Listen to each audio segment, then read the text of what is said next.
नमस्कार. मनोसंतुलन उपक्रमामध्ये आपलं सर्वांचं स्वागत आहे.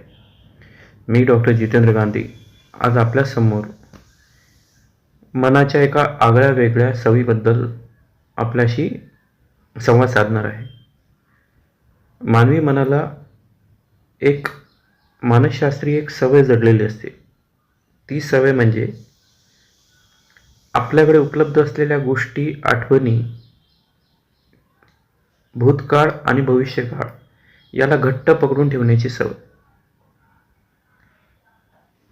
घट्ट पकडून ठेवण्याची सवय याचा अर्थ काय की माझ्यासोबत माझ्या आयुष्यामधील ज्या घटना असतील किंवा जे काही माझं आयुष्य आता ज्या पद्धतीने चाललं असेल किंवा जे काही गोष्टी मी संग्रहित केल्यात त्या गोष्टी संपूर्णपणे माझ्या ताब्यात राहाव्यात याच्यासाठी मनाची प्रचंड धडपड, खटपट चाललेली असते. एक उदाहरण घेऊयात आपण आणि त्या उदाहरणाच्या दृष्टिकोनातून आपण समजून घेऊयात की गोष्टी पकडून ठेवण्याचा जो अट्टहास मनामध्ये चाललेला असतो तो खरंच कितपत यशस्वी होतो. आपण थोडंसं आपल्या आयुष्याला थोड्याशा मागे आपल्या आयुष्यामध्ये काय काय गोष्टी झाल्यात त्याचा संदर्भ घेऊन बघूयात. लहानपणी काही स्पेसिफिक खेळण्यांसाठी माझ्या भावंडांशी माझं कायमस्वरूपी भांडण व्हायचं आणि ती खेळणी मी माझ्याकडे राहावीत याच्यासाठी खूप आसुरलेला राहायचो. मग ती खेळणीसाठी कधी भांडणं व्हायची, कधी मी ती लपून ठेवायचो, कधी दुसऱ्या भावंडाकडे गेलं तर ती खेळणी तिथून कशी आपल्याकडे येईल याच्यासाठी मी बेचैन असायचो.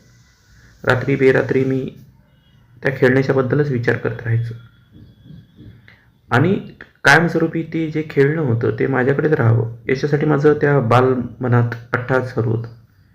मग कधी कधी आमची भांडणं व्हायची, मारहाण व्हायची, पण ते खेळणं कायमस्वरूपी माझ्याकडे राहावं याच्यासाठी माझा अट्टहास होता. नंतर हळूहळू काळ बदलला आणि नंतर असं लक्षात आलं की खरं तर ते खेळणं त्यावेळेस महत्त्वाचं जरी असलं पण काळाच्या ओघामध्ये आता ते खेळणं तितकं काही महत्त्वाचं राहत नाही किंवा राहिलं नाही.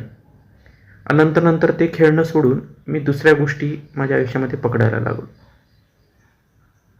मग नंतर परीक्षेचा अभ्यास, परीक्षेचं मार्क्स, नंतर नोकरी, नंतर चांगलं प्रोफेशन, नंतर यश, पैसा, खेळणी बदलत गेली परंतु मनाचा स्वभाव तोच राहिला, पकडून ठेवण्याचा स्वभाव.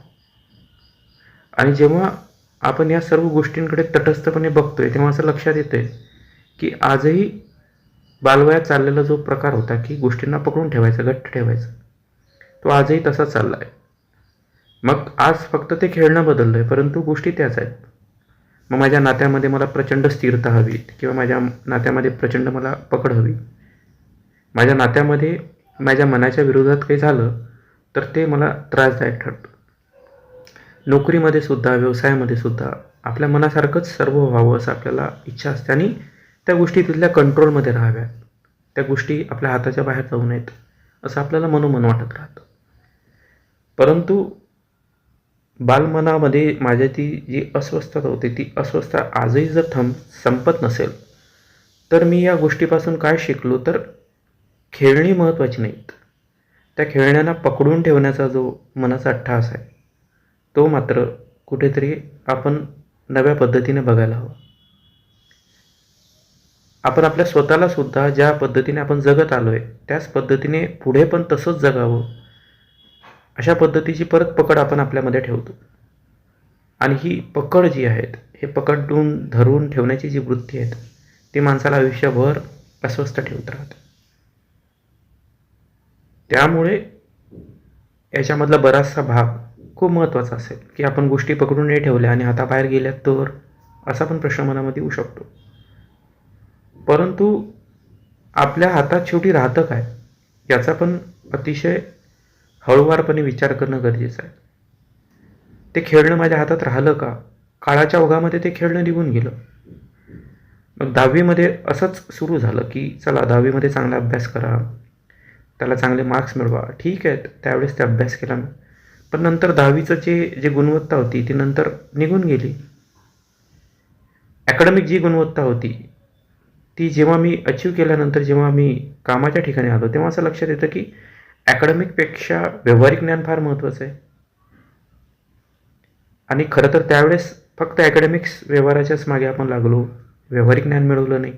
तेव्हा जेव्हा व्यवसायामध्ये आलो किंवा जेव्हा आम्ही आमच्या फील्डमध्ये आलो काउन्सिलिंगच्या, तेव्हा असं लक्षात आलं की इथं तुमचं प्रचंड व्यावहारिक ज्ञान असणं फार महत्त्वाचं आहे.